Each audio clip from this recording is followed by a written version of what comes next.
Ito ang isa sa mga goggles na may napakadaling gamit sa pagtanggal ng mga putik na nakaharang sa paningin.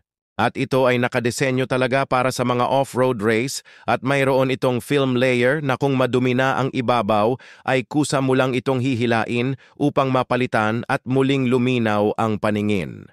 Ngunit kung ito ay hindi maikakabit ng maayos, ay maaaring mahirapan ang mga racer sa pagtanggal nito. At ito'y may sapat na bilang lang at kadalasan kahit hindi pa natatapos ang karera, ay nauubos na.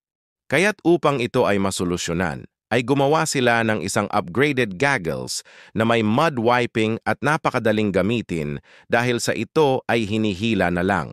At sa katagalan ay mas lalo pa nila itong pinaghusay dahil gumawa sila ng isang electric device upang ikabit dito. At isang electric controller na sa handlebar din nakakabit. At dahil dito ay hindi na mahihirapan ang mga rider dahil sila ay pipindot na lang kung kailangan.